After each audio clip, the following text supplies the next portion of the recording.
Story एक ऐसे लड़के का है जो अपने कंपनी में काम करके बहुत ही खुश होता है, लेकिन अचानक एक दिन उसके वर्ल्ड में ज़ॉम्बी अपोकलिप्स आ जाता है। लेकिन इन सब चीजों से डरने की बजाय उस लड़के को इसी अपोकलिप्स से प्यार हो जाता है, यहाँ तक कि वो एक ज़ॉम्बी को प्रपोज भी कर देता है। सच कह रहा हूँ, ऐसा ज़ॉम्बी एनीमे आपने दूसरा नहीं देखा होगा।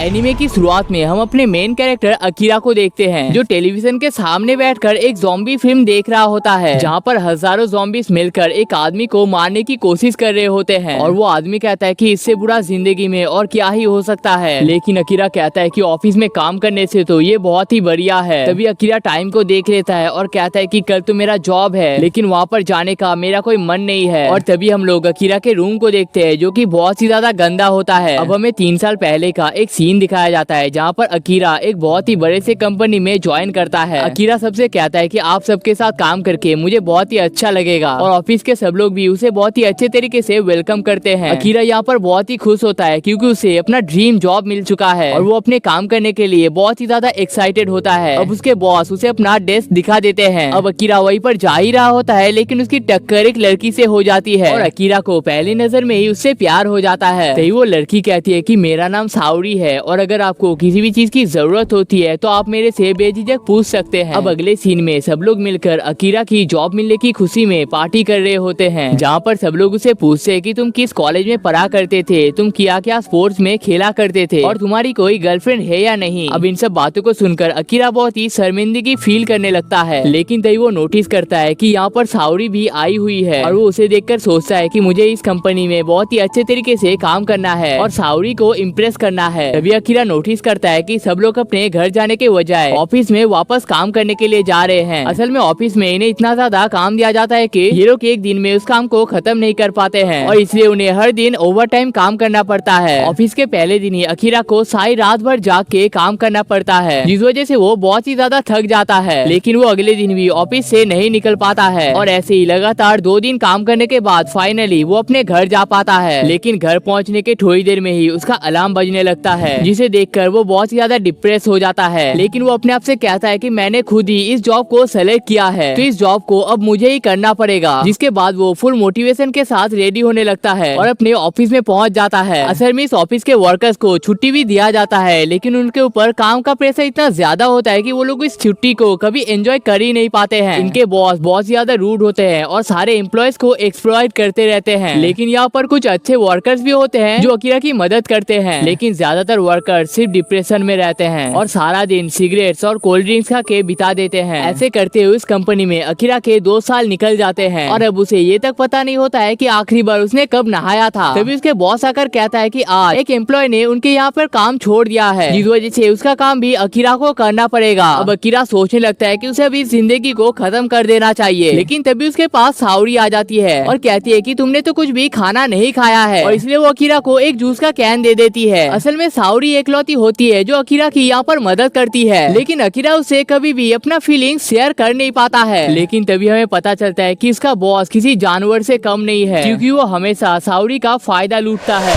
अब अकीरा हद से ज्यादा परेशान होने लगता है और वो सोचता है कि मुझे ये जॉब छोड़ देना चाहिए, लेकिन वो सोचता है कि अगर अगला जॉब इससे भी बेकार हुआ तो मैं क्या करूँगा, और इसीलिए वो इस जॉब को छोड़ नहीं पाता है। अब ऐसा करते करते अकीरा के 3 साल बीत जाते हैं और उसे अपनी जिंदगी नर्क जैसा लगने लगता है। कभी कभार तो उसे ये भी लगता है कि उसे अपनी जिंदगी खत्म कर देना चाहिए, लेकिन सिर्फ साउरी के खातिर वो अपने लाइफ को खत्म नहीं करता है। अब अकीरा अपने घर में चला जाता है और टीवी देखने लग जाता है। अकीरा के चारों तरफ चिप्स और कोल्ड ड्रिंक्स के पैकेट फैले हुए होते हैं और उसका रूम बहुत ही ज्यादा गंदा होता है, लेकिन उसे इन सब चीजों से कोई फर्क नहीं पड़ता है और वो अपना चाउमीन खा रहा होता है। तो वो मन में कहता है कि मुझे बस एक बार यहाँ से निकलने दो और मैं कभी यहाँ पर वापस नहीं आऊंगा। अब अकीरा ऑफिस के लिए रेडी होने लगता है, लेकिन वो नोटिस करता है कि उसने अपना पार्किंग का बिल अभी तक नहीं भरा है, और वो उसी बिल को देने के लिए जाता है। लेकिन तभी वो जो देखता है उसे देखकर उसकी रूह कांप जाती है। वो देखता है कि उस अपार्टमेंट का मैनेजर किसी लड़की को जिंदा खा रहा है। इसे देखकर उसे कुछ समझ में नहीं आता है, लेकिन बाद में वो समझ जाता है कि उसका मैनेजर अब ज़ॉम्बी बन चुका है। अब वो मैनेजर अकीरा पे हमला करने के लिए जाता है, जिस वजह से अकीरा अपने तेजी के साथ यहाँ से भागने लगता है। तभी वो नोटिस करता है कि सिर्फ उसका मैनेजर नहीं, पूरा का पूरा अपार्टमेंट ही ज़ॉम्बी बन चुका है और शहर के सारे लोग भी एक एक करके ज़ॉम्बी बनते जा रहे हैं। अब इन सब चीजों को देखने के बाद अकीरा ऊपर की तरफ तेजी से भागने लगता है और सोचता है कि अगर ऐसा ही चलता रहा तो मैं अपने काम के लिए लेट हो जाऊंगा। अब अकीरा उस बिल्डिंग के छत पे आ जाता है और नोटिस करता है कि पूरा शहर ही ज़ॉम्बी बन चुका है। इसका मतलब ये है कि उसे अब काम के लिए जाना नहीं पड़ेगा और इस बात को सोचकर वो बहुत ही खुश हो जाता है और अपने आईडी कार्ड को निकाल कर एक ज़ॉम्बी के मुंह पे फेंक के मारता है। अब अकीरा बिल्डिंग से जंप लगाकर सेफ लैंडिंग कर लेता है और ज़ॉम्बी से बचते बचाते हुए वहाँ से निकल जाता है। अब अकीरा अपने लाइफ में बहुत ही खुश हो जाता है, जैसे कि वो हमेशा से इसी खुशी को ढूंढना चाहता था। काम के इतने ज्यादा प्रेशर के साथ वो भूल ही गया था कि दुनिया कितनी ज्यादा रंगीन है। अब अकीरा एक बिल्डिंग के छत पे जाके सो जाता है और सोचता है कि पहले मेरे पास बिल्कुल भी टाइम नहीं हुआ करता था, इसलिए मैं जिस कामों को करना चाहता था वो कभी कर नहीं पाया था। लेकिन अब मेरे पास टाइम आ चुका है और मैं जिन चीजों को करने का ख्वाब देखा करता था उस कामों को मैं अब कर सकता हूँ। तभी अकीरा को सावरी की याद आ जाती है और वो सोचता है कि सावरी इस वक्त पता नहीं क्या कर रही होगी और वो ठीक होगी भी या नहीं। तभी अकीरा सोचता है कि यही सही मौका है, मुझे अपने फीलिंग्स को उसके साथ शेयर कर देना चाहिए और मुझे उसे बताना चाहिए कि मैं उसके लिए कैसा फील करता हूँ। अब अकीरा अपने साइकिल को लेकर उसकी घर की तरफ जाने लगता है और उसके घर के दरवाजे तक पहुँच जाता है। लेकिन अब अकीरा बहुत ही ज्यादा शर्माने लगता है और सोचता है कि अगर सावरी उसे रिजेक्ट कर देती है तो उसके साथ क्या होगा, कहीं वो बहुत ही ज्यादा एम्बेरस तो नहीं हो जाएगा। लेकिन बाहर की हालत को देखने के बाद वो डोरबेल को बजा देता है, लेकिन अंदर से कोई आवाज नहीं आता है। लेकिन तभी अकीरा नोटिस करता है कि ये दरवाजा खुला हुआ है और अंदर उसे एक आदमी का शू देखने को मिलता है। तभी उसे याद आता है कि ये शू उसके बॉस का है। असल में इसका बॉस यहाँ पर नाइट स्पेंड करने के लिए आया था, लेकिन वो बॉस भी अब ज़ॉम्बी बन चुका है, जिसे देखकर अकीरा बहुत ही गुस्सा हो जाता है और अपने टाई को निकाल कर कहता है कि अब मैं तुम्हारे जॉब को छोड़ रहा हूँ। और इतना कहते ही वो अपने मैनेजर को धक्का मार के उस बिल्डिंग से नीचे फेंक देता है। लेकिन तभी अकीरा के सामने सावरी आ जाती है, लेकिन बदकिस्मती की वजह से सावरी भी अब ज़ॉम्बी बन चुकी है, जिसे देखने के बाद अकीरा बहुत ही सैड हो जाता है। लेकिन अकीरा को इससे कोई फर्क नहीं पड़ता है और वो सावरी से कहती है कि जब मैंने तुम्हें पहली बार देखा था उसी पल में तुम्हारे प्यार के लिए पागल हो गया था और मैं तुम्हें हद से ज्यादा पसंद करता हूँ। लेकिन ज़ॉम्बी सावरी कोई भी बात नहीं सुनती है और अकीरा पे हमला करने लगती है, जिस वजह से अकीरा अपने पहले प्यार को अलविदा करके वहाँ से निकल जाता है। अब अकीरा एक स्टोर के सामने बैठ जाता है और कहता है कि इसके बाद से उसे कभी काम के लिए जाना नहीं पड़ेगा, जिसका मतलब वो अब अपनी जिंदगी को अच्छे तरीके से बिता सकता है। वो हर उस काम को कर सकता है जिसका वो ख्वाब देखा करता था और वो सोचता है कि इंसान को सिर्फ एक ही जिंदगी मिलती है जीने के लिए और उसे भी इंसान बेकार के कामों के लिए वेस्ट कर देता है। लेकिन मैं ऐसा बिल्कुल भी नहीं करूँगा और अपनी जिंदगी को अच्छे से स्पेंड करूँगा। अब अकीरा उस स्टोर रूम के अंदर चला जाता है और वहाँ से एक नोटबुक को खरीद लेता है और उसके ऊपर अकीरा अपने 100 बकेट लिस्ट को लिख लेता है, यानी कि 100 ऐसे विश जिसे वो कंप्लीट करना चाहता है। वेल अकीरा के पास तो 100 बकेट लिस्ट है, लेकिन आपके पास क्या कोई बकेट लिस्ट है? अगर है तो कमेंट सेक्शन में जरूर बताना, मैं हर किसी के कमेंट को चेक करता हूँ और इस वीडियो पे 100 लाइक्स का एम है। कंप्लीट करा दोगे तो ऐसे ही मजेदार वीडियोस आते रहेंगे।